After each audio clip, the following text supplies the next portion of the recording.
आखिरी दिन में लास्ट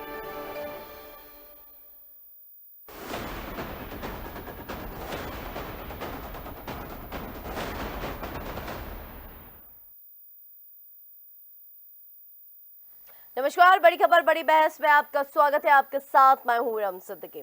मध्य प्रदेश में विजयपुर और बुधनी विधानसभा सीटों के लिए हुए उपचुनाव के नतीजों का लोगों को बेसब्री से इंतजार है। मतगणना 23 नवंबर को होगी और विजयपुर में 16 और बुधनी में 13 राउंड में मतगणना पूरी होगी। इसके चलते बुधनी के नतीजे पहले आने के आसार हैं। विजयपुर की मतगणना श्योपुर और बुधनी में ही होगी। मतगणना दिवस पर दोनों ही जगहों पर ड्राई डे रहेगा। इसके चलते शराब दुकानें बंद रहेंगी। प्रशासन ने मतगणना की सभी जरूरी तैयारियां पूरी कर ली हैं। तो बड़ी खबर बड़ी बहस में आज हम इसी मुद्दे पर चर्चा करेंगे, लेकिन चर्चा से पहले एक रिपोर्ट।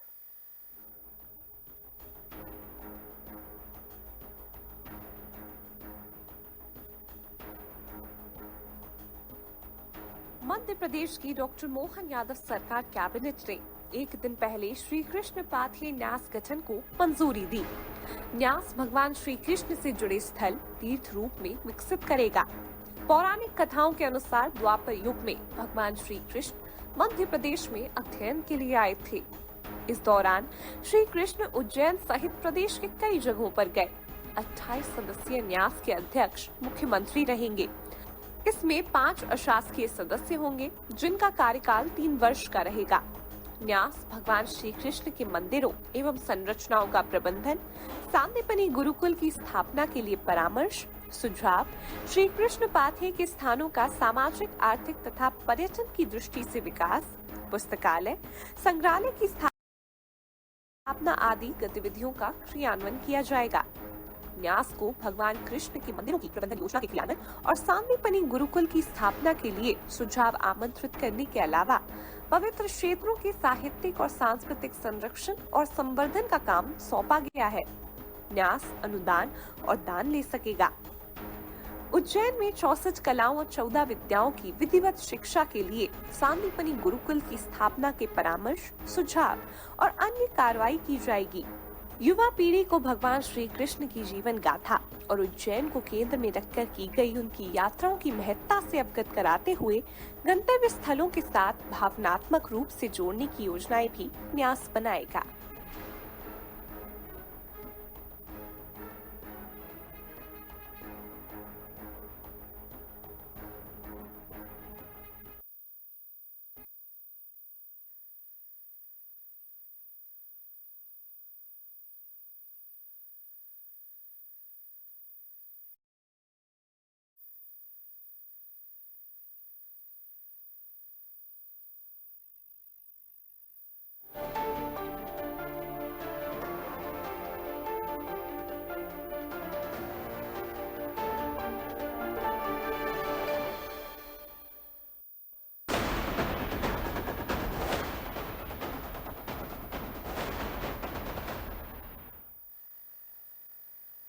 नमस्कार, बड़ी खबर बड़ी बहस में आपका स्वागत है। आपके साथ मैं हूं रम सिद्दीकी। मध्य प्रदेश में भगवान श्री कृष्ण से जुड़े हुए स्थल तीर्थ रूप में विकसित होंगे। वहीं उज्जैन के संदीपनी गुरुकुल की पुनर्स्थापना कर यहां 64 कलाओं और 14 विधाओं की शिक्षा भी मिलेगी। इसके लिए सरकार श्री कृष्ण पाथेय न्यास का गठन कर रही है। इसके जरिए प्रदेश में धार्मिक और आध्यात्मिक वातावरण निर्मित होगा। बड़ी खबर बड़ी बहस में आज हम इसी विषय पर चर्चा करेंगे, लेकिन उससे पहले आइए आपको एक बार फिर से एक रिपोर्ट दिखाते हैं।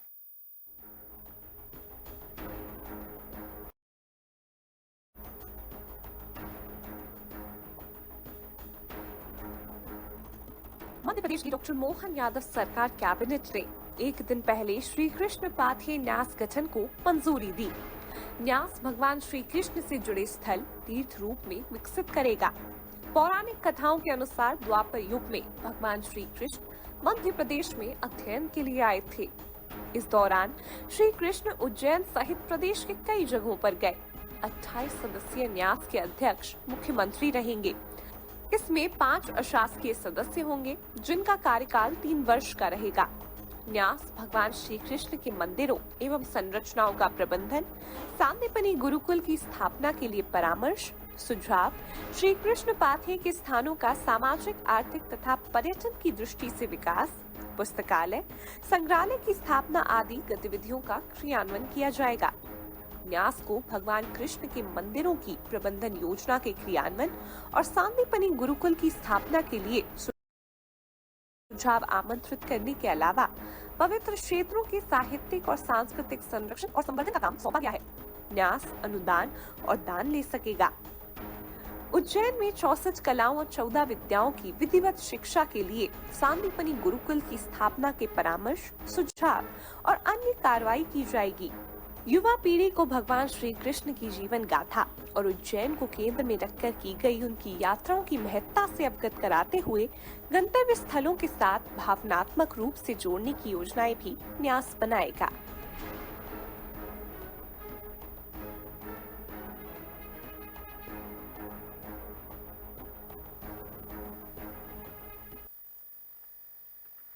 तो बिल्कुल बड़ी खबर, बड़ी बहस में आज हम इसी मुद्दे पर चर्चा करेंगे। सरकार के इस नए नवाचार और नए फैसलों को लेकर हम आज चर्चा जारी रखेंगे। चर्चा के लिए सबसे पहले मैं आपको गेस्ट से आज इंट्रोड्यूस करा देती हूँ।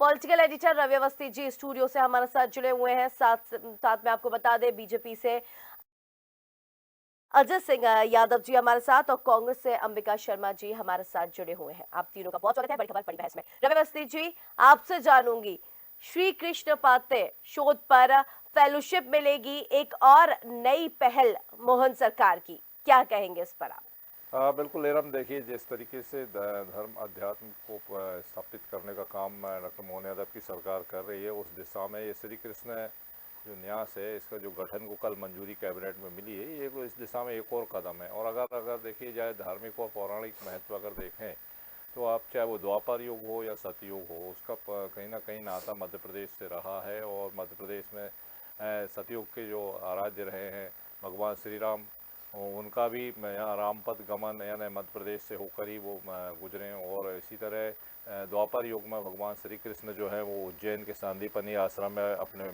भाई बलराम के साथ आए और उन्होंने 64 दिन वहाँ रहे। 64 दिन में 64 कलाएँ सीखी।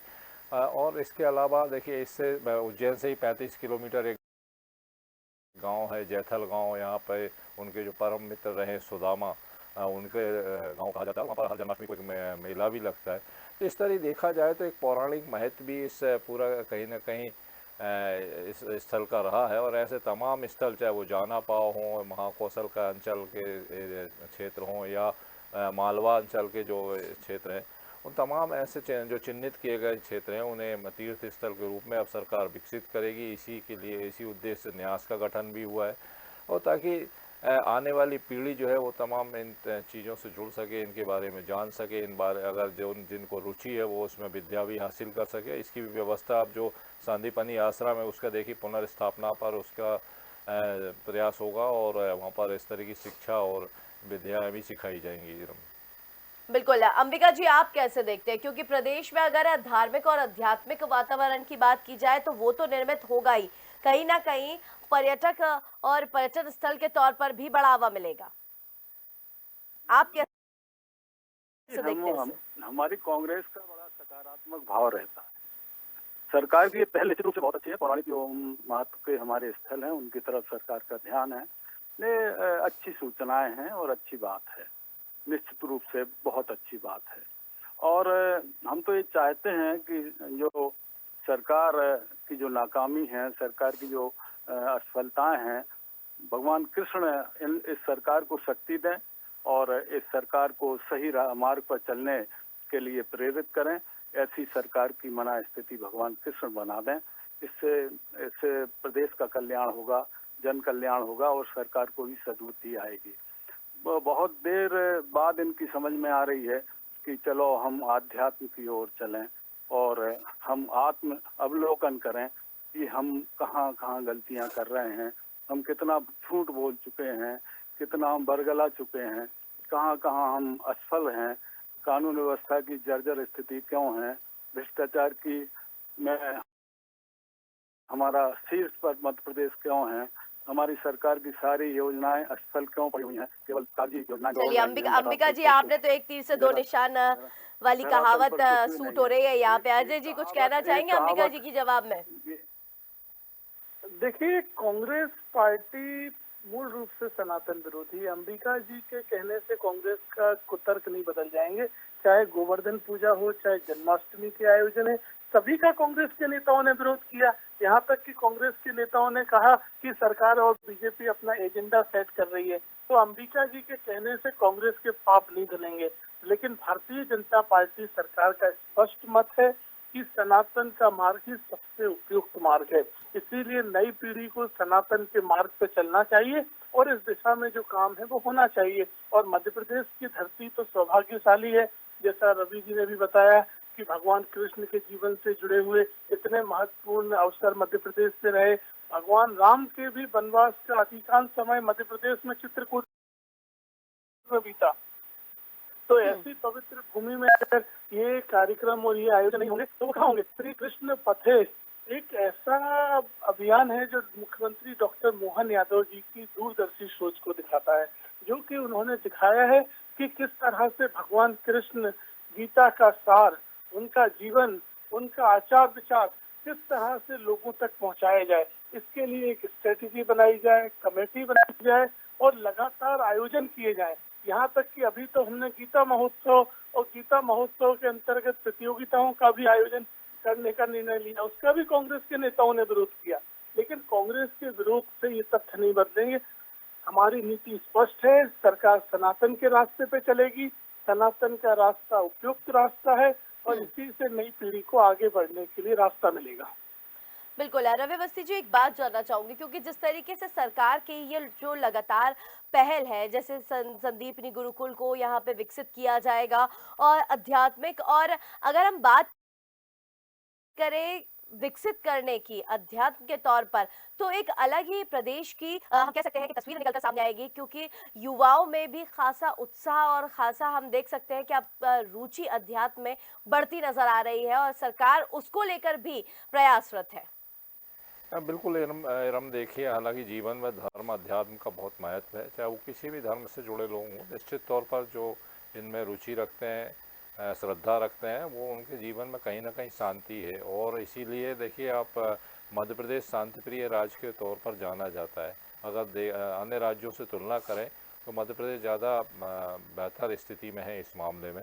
और निश्चित तौर पर उसकी वजह भी यही है कि देखिए, जिस तरह चाहे द्वापर का युग हो, चाहे सदियों को हो, यानी अगर जब स्वयं भगवान इस धरती पर विराजे हैं, आते रहें, तो स्वाभाविक तौर पर यहाँ की जो संस्कृति है, जो आध्यात्मिक महत्व है, जो पौराणिक महत्व है, वो निश्चित तौर पर ज़्यादा मजबूत है। और वही वजह है कि वो तमाम संस्कार पीढ़ी दर पीढ़ी यहाँ के नागरिकों को मिलते रहे हैं और उसकी वजह है कि आज मध्य प्रदेश ज़्यादा शांतिप्रिय राज्य के तौर पर जाना जाता है। ये तो एक मतलब व्यावहारिक चीज़ होगी। अब चूँकि और इसे अगर प्रगाढ़ बनाना है और इसे मजबूत बनाना है, नई पीढ़ी जो सो कॉल्ड मॉडर्नाइजेशन के फेर में कहीं ना कहीं भटकने के दिशा में है, तो उसको भी अगर इस सही राह पे लाना है तो मुझे लगता है कि ये बहुत ज़्यादा ज़रूरी है। और इस तरह की पहल निश्चित तौर पर अगर सरकारी स्तर से होती है तभी इन्हें पुनर्स्थापित करने में ज़्यादा मददगार हो जाती है। हालांकि देखिए, सामाजिक संस्थाएं, धार्मिक संस्थाएं इस दिशा में लगातार काम कर रही हैं।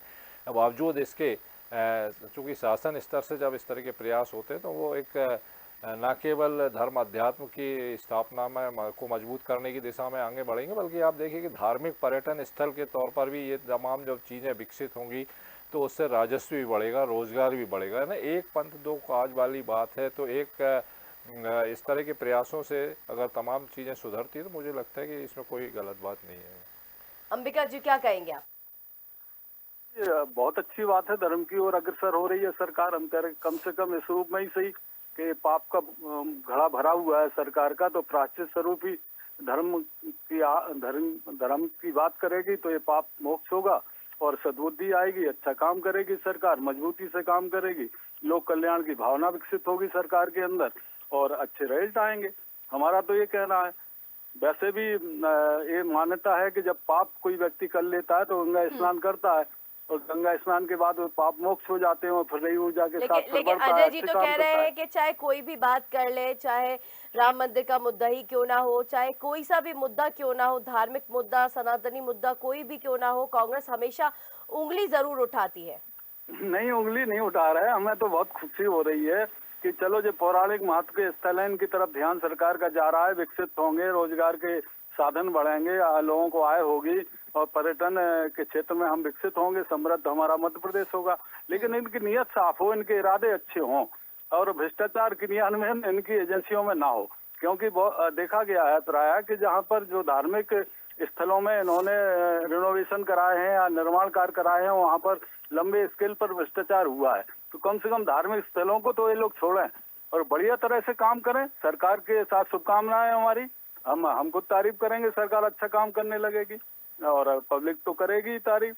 बहुत अच्छी बात है। अजय जी खुशी यहाँ पे जता रहे हैं अंबिका जी अपनी। माननीय मोहन यादव जी इस प्रकार की पहल कर रहे हैं तो स्वागत योग्य है, लेकिन इस पहल के पीछे नियत साफ होना चाहिए। चलिए अंबिका जी अजय जी से भी जान लेते हैं। अजय जी अपनी खुशी जता रहे हैं अंबिका जी। देखिए, इस तरह के कुतर्कों से कभी तथ्य नहीं बदल सकते। मैं तो पूरी तरह से तथ्यों की बात करता हूँ। अभी एक हफ्ते पहले सरकार ने गीता महोत्सव के आयोजन के लिए ऐलान किया तो कांग्रेस के प्रवक्ताओं ने विरोध किया कि ये देश के धर्मनिरपेक्ष ढांचे के लिए ठीक नहीं है, जबकि हमारी सरकार लगातार सबका साथ सबका विकास के तहत चल रही है। चाहे हज की सब्सिडी हो, चाहे इज्तिमा की व्यवस्था हो, ये सब भी सरकार करके दे रही है। तो उस समय कांग्रेस के नेता कोई आपत्ति दर्ज नहीं करवाते हैं, ये इनकी तुष्टीकरण की नीति है। गोवर्धन पूजा के आयोजन में आपके भोपाल के विधायक आरिफ मसूद ने खुलेआम विरोध किया कि ये किस तरह की बेवकूफी पूर्ण कृत्य कर रहे हैं। तो अंबिका जी, आप अपनी पार्टी के नेताओं को बाहर निकालिए, अगर ये राय आपकी है तो, या ऐसी पार्टी छोड़िए। तो दोहरी राय नहीं हो सकती ना कि आपकी अलग राय है, आपकी पार्टी के नेताओं की अलग राय है। जन्माष्टमी का विरोध किया, भगवान राम के मंदिर की तो प्राण प्रतिष्ठा तक का विरोध किया, और इसमें भी अगर मगर जोड़ रहे हैं। अरे आपके पास कोई सुझाव हो तो आप सुझाव दीजिए, हम आपके सुझाव भी आमंत्रित करते हैं। लेकिन आप पहले ही रोड़ा अड़ा रहे हैं, पहले ही कह रहे हैं कि इस तरह के मामलों में कुछ गड़बड़ नहीं होना चाहिए। अच्छा होता कि श्री राम पथे या फिर भगवान कृष्ण के लिए जो आयोजन हो रहे हैं उनमें अगर आपकी पार्टी के पास कोई सुझाव है तो सकारात्मक सुझाव दीजिए, हम उनका भी स्वागत करते हैं और उस दिशा में काम करेंगे। लेकिन हमारा स्पष्ट मत है कि सनातन का रास्ता सबसे अच्छा रास्ता है और नई पीढ़ी को सनातन का रास्ता दिखाया जाएगा। हमारी जो गौरवशाली परंपरा है वो सब तक पहुंचना चाहिए और उस मार्ग से ही देश में सभी का उद्धार होगा। चलिए रवि जी, एक आखिरी कमेंट आपसे लेना चाहूंगी। हाँ बिल्कुल एरम, देखिए हालांकि बीजेपी सरकार तो अपने लक्ष्य के मुताबिक लगातार काम कर ही रही है, और चाहे वो राष्ट्रवादी विचारधारा को मजबूत करने का काम हो या सनातन को मजबूत करने का काम हो, वो इस दिशा में लगातार प्रयास कर रही है। इसके अलावा प्रदेश के विकास को यानी विकसित राज्य बनाने की दिशा में तो डॉक्टर मोहन यादव की सरकार लगातार काम कर ही रही है, चाहे वो इंडस्ट्रियल इन्वेस्टमेंट को लेकर हो या तमाम जो इंफ्रास्ट्रक्चर डेवलपमेंट को लेकर। ऐसा नहीं है कि केवल उन तमाम चीज़ों को छोड़ के सरकार इसमें लगी हो, ऐसा नहीं है। तो चौतरफा विकास यानी चाहे वो सामाजिक सेक्टर, सोशल सेक्टर्स हों या अदर सेक्टर हों, तमाम सेक्टर्स में जो है वो लगातार सरकार के प्रयास हैं। मुझे लगता है कि ये सराहनीय पहल है, क्योंकि अगर आप केवल बस एक कहते हैं ना कि अगर दिन भर आप केवल बस अपने ऑफिशियल कामकाज में व्यस्त रहें और अपने लिए भी अगर धर्म के लिए या अध्यात्म के लिए भी अगर थोड़ा समय ना निकल पाए तो फिर सुकून छिन जाता है। तो मुझे लगता है कि उस आनंद की अनुभूति के लिए आनंदम विभाग जो बना हुआ है कि कैसे जीवन में आनंद की अनुभूति हो, वो तमाम सब चीज़ें ज़रूरी हैं जो इस संसार में मौजूद है। बिल्कुल, चलिए बहुत शुक्रिया रविवस्थी जी आपका भी, अंबिका जी आपका भी, और अजय जी आपका भी बहुत शुक्रिया। तो जिस तरीके से देखा जाए, मध्य प्रदेश की डॉक्टर मोहन यादव सरकार कैबिनेट ने एक दिन पहले श्री कृष्ण पाथ्य न्यास गठन को मंजूरी दी है। बड़ी खबर बड़ी बहस में आज हमने इसी मुद्दे पर चर्चा करी है। चर्चा के लिए पहल का बहुत शुक्रिया। आप देखते रहिए टीएनटी न्यूज़। नमस्कार।